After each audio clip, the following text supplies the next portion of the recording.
Hello friends, welcome to my channel Learning Electronics. In this video, we are going to study the angle condition of root locus. In the last class, we have studied the basic concept of root locus. So if you want to see that video, you can check it in the description box below or you can go to the channel playlist. So before starting the video, please subscribe my channel and also press the bell icon so that you can get more updated videos from here. So in this lecture 2, we are going to discuss the angle condition of root locus along with a solved example. First, we are going to see what is a root locus. Root locus method is a graphical representation in which movement of closed loop poles are sketched in S-plane when particular parameter of the system is varied from 0 to infinity. So for root locus method, gain is assumed to be parameter which is to be varied from 0 to infinity. For general closed loop system, we know that the characteristic equation is given by 1 plus g of s into h of s is equal to 0, where g of s is the forward path transfer function and h of s is the feedback path transfer function. So from this equation we will get g of s into h of s is equal to minus 1. Let this be equation number 1. As S plane is a complex plane, we can write g of s into h of s is equal to minus 1 plus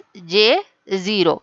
That means we are writing this equation in rectangular form. So any value of s to lie on the root locus, it must satisfy the equation number 1. That means the value of s should be the root of this characteristic equation, then only it will lie on the root locus. Now we will discuss the angle condition of root locus. We have taken g of s into h of s in the rectangular form, which is equal to minus 1 plus j0. From this equation, if we find out the angle theta, the angle theta will be equal to tan inverse imaginary part divided by real part. Here imaginary part is 0, real part is minus 1. From here we will get tan inverse 0, which is equal to 0 degree. This point will lie here minus 1 and the angle will equal to 0 degree here. Now we have to keep in mind that if the real part of the g of s into h of s is negative, that means if the real part lie in the left half of the s plane,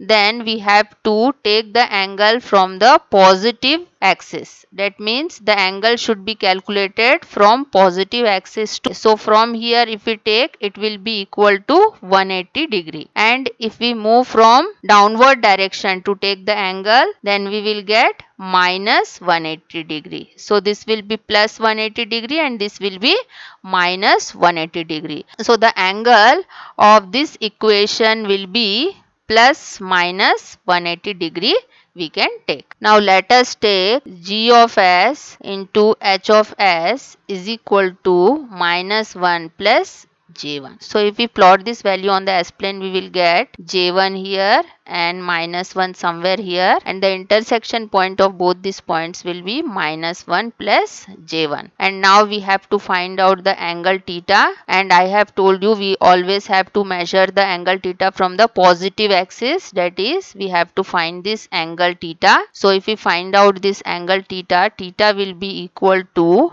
tan inverse imaginary part, that is 1 divided by real part is minus 1. So from here we will get tan inverse minus 1, and we know that tan 135 degree is equal to minus 1. So tan inverse minus 1 will be 135 degree. So this is the angle which we are getting, which is equal to 135 degree for this example. One more formula is there to find out this angle theta when the real part is negative. So the angle theta can be given as 180 minus tan inverse imaginary part is b and real part is a we are taking. In this equation, we should not take value of real part as negative. We always have to take it as positive, whether it is given in the question as negative or positive. Okay, so we'll get theta is equal to 180 minus tan inverse imaginary part is 1 and real part is minus 1, but in this formula we have to take positive value. So here we will take plus 1. So from this we will get 180 minus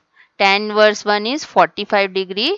So 180 minus 45 degree is 135 degree. So in this way also we can find out the angle theta. So both the ways you can find out, but the angle is always taken from the positive axis. Now let us discuss how to take angles in the angle condition. This is our quadrant system. Here we always measure 0 degree, then 90 degree, then 180 degree, then 270 degree, and then again here we will get 360 degree. When we move in this direction, we will get all the positive values, and when we move in this direction, we will get all the negative values. That's why we are taking plus minus 180 degree here. So when we move in this direction, here we will get 180 plus 90 270, 270 plus 90 360, then 360 plus 90 450, and 450 plus 90 is equal to 540 degree. So here we can write plus minus 540 degree.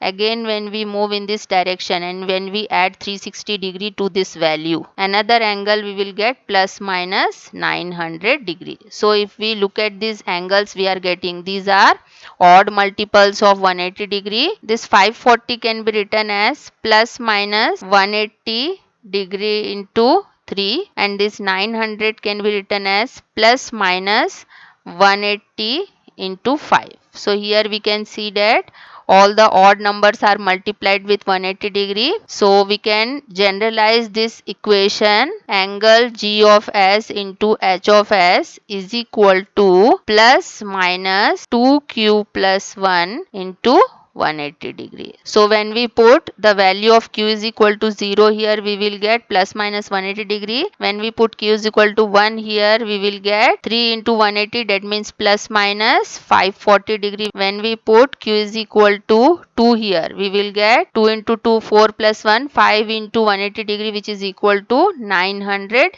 degree. So this is the general equation of the angle condition of the root locus. Now from this equation G of S into H of S minus 1 plus J0, we are getting the angle of G of S into H of S is equal plus minus 2Q plus 1 180 degree. So this is the angle condition of the root locus. So any value of S to lie on the root locus, it should satisfy this angle condition, which is equal to plus minus 2Q plus 1 into 180 degree, where Q can take the values from 0, 1, 2, 3, etc. So we can conclude that the value of S lie on the root locus only when it is the root of the characteristic equation, and if any value of S lie on root locus, that means it should satisfy the angle condition also, which is given by this equation. Thank you very much for watching, and please do subscribe my channel for more updates.